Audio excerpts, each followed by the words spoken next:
குட்கா பான் சாப்பிடாதீங்கன்னு தேட்டராக போய் உங்களால் வந்து வீடியோ போட முடியுதுல்ல, இதை எடுத்து போடுங்க. அதே மாதிரி மாநகராட்சிகளுக்கு கொடுக்கப்பட்ட ஃபண்ட் எங்கே போச்சு? 3 லட்சம் நாய்க்கடியுமே அதில் எல்லாமே நாயோட தப்பா? எத்தனை பேர் நாயை கல் எடுத்து அடிக்கிறான், கட்டை எடுத்து அடிக்கிறான், சும்மா இருக்கிற நாயை கூட உசு பேத்தி கடிக்க வைக்கிறான். நல்லதை சொல்லிக் கொடுக்கணும் குழந்தைங்களுக்கு, அந்த அனிமலோட இருக்கிறதுக்கு உண்டான வழிகளை சொல்லிக் கொடுக்கணும். அதை விட்டுட்டு இந்த நாயை இருக்கக்கூடாது அப்படின்னு சொல்றதெல்லாம் வந்து ரொம்ப தப்பு. என்னைக்கு நாம வந்து நம்ம உயிரினத்தை மதிக்காம நம்ம போறோமோ, ட்ரஸ்ட் மீ, நம்மள நாளைக்கு யாருமே மதிக்க மாட்டாங்க. மனுஷனை விட பல மடங்கு 100 மடங்கு வசதியான பிறவிங்க இந்த நாய்ங்க. இதுல தப்பு பண்ணவங்க ஃபண்டு ஒதுக்குனாங்களே, யார் சாப்பிட்டாங்களோ அவங்க தான் குற்றவாளி. ஆனா பனிஷ்மெண்ட் யாருக்கு? ஸ்ட்ரீட் டாக்ஸ்க்கு. இதை சால்வ் பண்ண வேண்டியது யாருடைய கடமை? மனிதர்களுடைய கடமை கிடையாது, அரசுடைய கடமை. அரசு என்ன பண்ணியிருக்கணும், எல்லா நாய்களுக்கும் வேக்சினேஷன் பண்ணல அப்படின்னு சொல்லி நாங்கள்லாம் உட்காந்துரும். நீங்கள் ஒன்று பண்ணுங்க, நாங்கள்லாம் எதுவுமே பண்ணல, நாங்கள் போயிடுறோம். அரசு வந்து ஒன்றும் இல்லை, ஒரு 6 மாதத்தில் ரேபீஸை எப்படி வந்து சின்னம்மை, போலியோ, எய்ட்ஸ் போன்றதை நம்ம நாட்டிலேருந்து நம்ம அப்புறப்படுத்தினோமோ, அந்த மாதிரி ரேபீஸை ஓப்பனாக நான் சேலஞ்ச் பண்ணுறேன். தமிழ்நாடு அரசு ஓகே, நீங்கள் உங்களால் பண்ண முடியுமா? ரேபீஸை நாங்கள் ஒழிக்கிறோம் அப்படின்னு உங்களுடைய எலெக்ஷன் மேனிஃபெஸ்டோவில் கொண்டு வாங்க. அரசு ஏன் அதை பண்ணாமல் இருக்குது? அரசு ஏன் வந்து அதுக்கு ஒரு அவேர்னஸ், குட்கா பான் சாப்பிடாதீங்கன்னு தேட்டராக போய் உங்களால் வந்து வீடியோ போட முடியுதுல்ல, இதை எடுத்து போடுங்க. அதே மாதிரி மாநகராட்சிகளுக்கு கொடுக்கப்பட்ட ஃபண்டு எங்கே போச்சு? ஷெல்டர் கட்டுறதுக்கும், வேக்சினேஷன் பண்ணுறதுக்கும், ஸ்டெரிலைசேஷன், அதாவது வந்து நீங்கள் காப்பகம் கட்டுறதுக்கும், தடுப்பூசி போடுவதற்கும், ஆன்டி ரேபீஸ் தடுப்பூசி போடுவதற்கும், நீங்கள் வந்து குடும்ப கட்டுப்பாடு பண்ணுவதற்கும் அவங்களுக்கு ஒரு ஃபண்டு கொடுக்கப்படுதில்ல, அந்த ஃபண்டு எங்கே போச்சு? இதெல்லாம் நீங்கள் ஆட்டையை போட்டுட்டு இன்றைக்கி வந்து நாய் மேலே எல்லாத்தையும் வந்து பழிய போட்டால், நாய் 5 அறிவு விலங்கு தான், அதை யாருமே மறுக்கலை, அது அதனுடைய டெரிட்டரியில் வாழ்ந்துட்டுருக்கு. அதை நீங்கள் முதல்ல பண்ணுறதுக்கு முன்னாடி அதே மாதிரி நாய்களெல்லாம் நீங்கள் அப்புறப்படுத்திட்டீங்க. அந்த இடத்துல குப்பை வேஸ்ட் இருக்கும், அதனால் இன்னும் வேறு அனிமல்ஸ் வரும், ரோடன்ஸ் வரும். இதை நீங்கள் எப்படி கட்டுப்படுத்த போகிறீங்க? குப்பையெல்லாம் நீங்கள் வந்து மக்கும் குப்பை எல்லாத்தையும் நீங்கள் அகற்றிட்டீங்களா ரோட்லேருந்து? இப்போ பல நாய்கள் ஏன் வந்து நாங்களாம் சோறு போடாமல் கூட பல நாய்கள் எப்படி வாழுதுன்னா, இனப்பெருக்கம் எப்படி நடக்குதுன்னா, ரோட்டில் அவ்வளோ குப்பை கிடக்குது. முதல்ல நீங்கள் வந்து டோர் டு டோராக நீங்கள் குப்பையை அள்ளுவோங்கிற அந்த கேம்பெயினை கொண்டு வாங்க. இதில் செய்ய வேண்டியது மல்டிபிள் பாயிண்ட் சொல்யூஷன், ஒரு சொல்யூஷன் கிடையாது. அதாவது இவர் சொன்னது வந்து ரொம்ப ஈஸியான ஒரு சொல்யூஷனாக நம்ம வந்து பார்க்குறோம். அதாவது வந்து எல்லாத்தையும் பிடிச்சி தூக்கி போட்டுருங்க. இது எப்படி இருக்குன்னா வந்து எல்லாத்தையும் கொண்டு போய், இப்போ ஒரு பிரச்சனை இருக்குது, ரேபிஸ்ட் ஒருத்தர் இருக்கார், அதுக்காக எல்லா ஆண்களையும் கொண்டு போய் ஜெயிலில் போட்டுருங்க அப்படிங்கிற மாதிரியான ஒரு விசித்திரமான ஒரு இதுவாக இருக்குது. 3 லட்சம் நாய்க்கடியுமே அதில் எல்லாமே நாயோட தப்பா?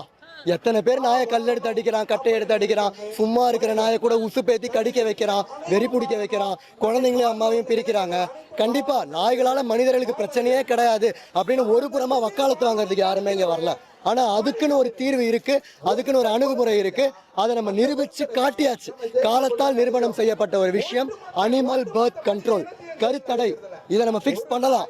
பிராக்டிக்கலா பண்ணணும், ஹியூமேனா பண்ணணும், சட்டப்பூர்வமா பண்ணணும், காலப்போக்கில் நிக்கிற வகையில பண்ணணும். அது அனிமல் பர்த் கண்ட்ரோல் மட்டும்தான். எல்லாம் நாய் கடிக்க வருதுன்னு சொல்றாங்க. ஆனா வந்து ஏன் நாய் கடிக்க வந்தது அதை பார்க்க மாட்டேன்றாங்க. நீங்க பாத்தீங்கன்னா ஏதோ ஒரு சிச்சுவேஷன்ல ஏதாவது அந்த குழந்தை இல்ல யாராவது நாய்ங்க வந்து அவங்கள ப்ரொவோக் பண்ணாதான், அவங்கள ப்ரொடெக்ஷன் பண்றதுக்கு தான் வந்து அவங்க வந்து ஒரு கடிக்கிற மாதிரி ஒரு சீன்ல போறாங்க. ஆனா வந்து நம்ம மக்கள் காய் கடிக்க வந்துருச்சு அப்படின்னு சொல்லிட்டு அந்த குழந்தைங்களுக்கு நல்லதை சொல்லிக் கொடுக்கணும். குழந்தைங்களுக்கு அந்த அனிமலோட இருக்கிறதுக்கு உண்டான வழிகளை சொல்லிக் கொடுக்கணும். அதை விட்டுட்டு இந்த நாயை இருக்கக்கூடாது அப்படின்னு சொல்றதெல்லாம் வந்து ரொம்ப தப்பு. இங்க இருக்கவங்க வந்து எதுவும் வேலை இல்லாம சும்மா அவங்களுக்கு டைம் பாஸ் ஆகாம வந்து உட்காரல. 2வது விஷயம், இங்க இருக்கவங்களே ஒருத்தவங்க சொன்னாங்க இந்த மாதிரி வந்து இன்னைக்கு வருவாங்க, அதுக்கப்புறம் 1 வாரம் கழிச்சு எல்லாரும் மறந்துடுவாங்கன்ட்டு. இந்த சென்னையை வந்து சுப்ரீம் கோர்ட் ஜட்ஜு மறந்துருப்பாரான்னு எனக்கு தெரியல. ஜல்லிக்கட்டு ஞாபகம் இருக்கா? ஜல்லிக்கட்டு ப்ரொட்டஸ்ட் ஞாபகம் இருக்கா? நீங்க வேற எங்க வேணாலும் நீங்க வந்து இந்த விஷயத்தை சாதாரணமா விட்டுடலாம். தமிழ்நாட்டில் இதை நீங்க சாதாரணமா விட்டுட்டு போக முடியாது. இங்க 100 பேரா இருக்கும் போதே இது நீங்க இந்த தீர்ப்பை மாத்தி நீங்க சொல்லணும். அப்படி இல்லைன்னா இது நாளைக்கு புரட்சியா மாறிச்சுன்னா நிச்சயம் வந்து மிகப்பெரிய பிரச்சனையா வரும். என்னைக்கு நாம வந்து நம்ம உயிரினத்தை மதிக்காம நம்ம போறோமோ, ட்ரஸ்ட் மீ, நம்மள நாளைக்கு யாருமே மதிக்க மாட்டாங்க. ஏன்னா சில பேர் வந்து பேசுறாங்க, சிங்கப்பூர்ல இப்படி இருக்கு, மலேசியால இப்படி இருக்கு அப்படின்னு சொல்றீங்க. அப்போ அப்படி பேசுறவங்க எல்லாருமே இங்க கரப்ஷன் இல்லையா? இருக்குல்ல, கரப்ஷன் இருக்கு. ஸோ அங்கே இருக்கிற மாதிரி இங்கே எல்லா விஷயத்துலையுமே வந்து பர்ஃபெக்டான ஒரு சிட்டிசனாக நீங்கள் இங்கே இருக்கீங்களா? கிடையாது இல்லையா? ஸோ அதை யாருமே ஃபாலோ பண்ணுறது கிடையாது. ஆனால் சிம்பிளாக டாக்ஸ்னா இப்படி தான், அவங்க சில்ட்ரன்ஸ் வந்து டாக்ஸை அப்யூஸ் பண்ணுறது எதையுமே வந்து வெளியே வந்து சொல்ல மாட்டேங்கிறாங்க. என் பிள்ளை அப்படி தான், உங்கள் பிள்ளை வந்து போட்டு அடித்தா இல்லை என் பிள்ளை எதுவும் பண்ணலை அப்படின்னு சொல்கிறீங்கல்ல. அப்போ அந்த வாய்ஸ்லெஸ் கிரியேச்சருக்கு யார் வந்து வாய்ஸ் கொடுக்கறது? நான் என்ன ரிக்வெஸ்ட் பண்றேன் எல்லாரையும் அப்படின்னா, எல்லாரும் ஜல்லிக்கட்டுக்கு வந்த மாதிரி வந்து டாக்ஸ்க்காக வாய்ஸ் கொடுங்க ப்ளீஸ். எல்லாரும் ஸ்டாண்ட் பண்ணுங்க. நாம எல்லாம் ஸ்டாண்ட் பண்ணா மட்டும்தான் அவங்களுக்கு ஒரு சொல்யூஷன் கிடைக்கும். இதுதான் நான் எல்லாரையும் ரிக்வெஸ்ட் பண்ணி கேட்டுக்கிறது. மனுஷனை விட பல மடங்கு 100 மடங்கு வசதியான பிறவிங்க இந்த நாய்ங்க. நான் இப்போ அதாங்க சொன்னேன் இன்னொருத்தர்கிட்ட கூட, நீங்கள் ஒரு பிஸ்கட் பாக்கெட் வாங்கி போட்டு பாருங்க, 8 வருஷம் 10 வருஷம் கழிச்சு வந்தாலும் உங்களை மோப்பம் கண்டு உங்களை அடையாளம் கண்டு வாழாட்டுங்க. ஆனால் நம்ம 99 நல்லது பண்ணியிருப்போங்க மனுஷன், ஒரே ஒரு தப்பு பண்ணியிருப்போங்க, தெரியாமல் பண்ணியிருப்போம். அதுவும் அந்த 99ஐயும் மறந்துடுவான் மனுஷன். அந்த ஒன்றை மட்டும் ஹைலைட் பண்ணின்னு நம்மளை கார்னர் பண்ணி நம்மளை எப்படி பழி வாங்கணும்னு நினைப்பான். சத்தியமாக சொல்கிறேங்க, இதுங்கெல்லாம் கடவுளுடைய அம்சங்க. அதை கொஞ்சம் புரிஞ்சுக்கங்க. இதுக்கு நம்ம எல்லாரும் தோல் கொடுக்கணுங்க. ஒரு டாக் சிக்கா இருக்குன்னா எல்லா டாகுக்கும் பரவும் கேனன் டிஸ்டம் பார்வோ ஏகப்பட்ட வைரஸ் இருக்கு. நம்ம அது எல்லாமே டெட்லி டிசீஸ் தான். அது நீங்கள் ப்ராப்பராக ட்ரீட்மெண்ட் வேக்சின் போட்டிருந்தாலே அது காப்பாற்றுறது கஷ்டம். வேக்சின் போட்டிருந்தா மிஞ்சி போனால் ஒரு என்ன சொல்கிறது, ஒரு 50% சான்ஸ் தான் இருக்கும். வேக்சின் போடாத டாக்ஸுக்கு அது கம்ப்ளீட்டாக அது டெட்லி டிசீஸ் தான். அது மட்டும் இல்லாமல் நான் டெட்லி டிசீஸ் மட்டும் பற்றி பேச வரல. இப்போ இந்த நீங்கள் அந்த வேக்சின் போட்டிருக்கணும், ஸ்டெரிலைசேஷன் பண்ணியிருக்கணும், அந்த ஃபண்ட்ஸ் எல்லாம் எங்கே போச்சு? இதில் தப்பு பண்ணவங்க ஃபண்டு ஒதுக்குனாங்களே, யார் சாப்பிட்டாங்களோ அவங்க தான் குற்றவாளி. ஆனால் பனிஷ்மெண்ட் யாருக்கு? ஸ்ட்ரீட் டாக்ஸ்க்கு. அதே அவங்க ஃபஸ்ட்டு அந்த ஃபண்ட்ஸை வந்து ப்ராப்பராக யூட்டிலைஸ் பண்ணியிருந்தாங்கன்னா, பாதி யூட்டிலைஸ் பண்ணியிருந்தா கூட இவ்வளோ தூரம் வந்திருக்காதுங்க. எல்லா மிருகமும் அதை பார்த்துக்கிறதுக்கு தான் நினைக்கும். நீங்கள் பாம்பு வந்து அது நிறைய பேர் அடிக்க தான் செய்கிறீங்க. எத்தனை பேர் ஐயோ பாம்பு வந்துருச்சுன்னு சொல்லிட்டு ஒழுங்காக ப்ராப்பராக கால் பண்ணி அதை பிடிச்சி கொடுக்க பார்க்குறீங்க மாட்டீங்கல்ல.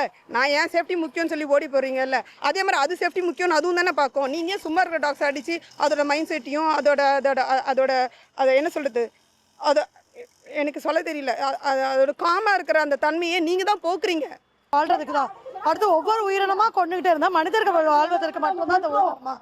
இதனால இது என்ன எங்க தவறுனா, நாய்கள் மேல தவறு கிடையாது, கவர்மெண்ட் மேலதான் தவறு. மாநகராட்சியா இருக்கட்டும், நகராட்சியா இருக்கட்டும், ஊராட்சியா இருக்கட்டும், அவர்கள் செய்ய தவறிட்டாங்க. நாய்களுக்கு தடுப்பூசி போடவில்லை, அப்புறம் கருத்தடை ஆபரேஷன் பண்ணல. இதனால தெருநாய்கள் வந்து அதிக அளவுல வந்திருக்கு. இதுதான் காரணம், முக்கிய காரணம். இல்லையே தெருநாய்கள் வந்து கொல்லணும் அப்படின்றது தவறு. இப்ப ஆண்கள் வந்து ஒரு குழந்தை எத்தனை குழந்தை இப்ப கற்பழிச்சு பாலியல் வன்கொடுமையில இறந்தது. அதனால ஆண்கள் இனத்தையே அழிக்கணும்னு நினைக்கிறாங்களா, இல்ல ஆண்கள் எல்லாரையும் ஜெயில போடணும்னு நினைக்கிறாங்களா? இல்லையா? அது மாதிரி பல இருக்கு. என்ன சொல்லலாம், அப்ப ஒவ்வொரு இனத்தையும் அழிக்கணும்ன்ற மாதிரி போனா உலகத்துல ஒருத்தருமே இருக்க மாட்டாங்க. வாயில்லாத ஜீவன்றதுனாலதான் தெருநாய் மேல அவங்க டார்கெட் பண்றாங்க. அது பெரிய தவறுன்னு தான் நான் சொல்லுவேன்.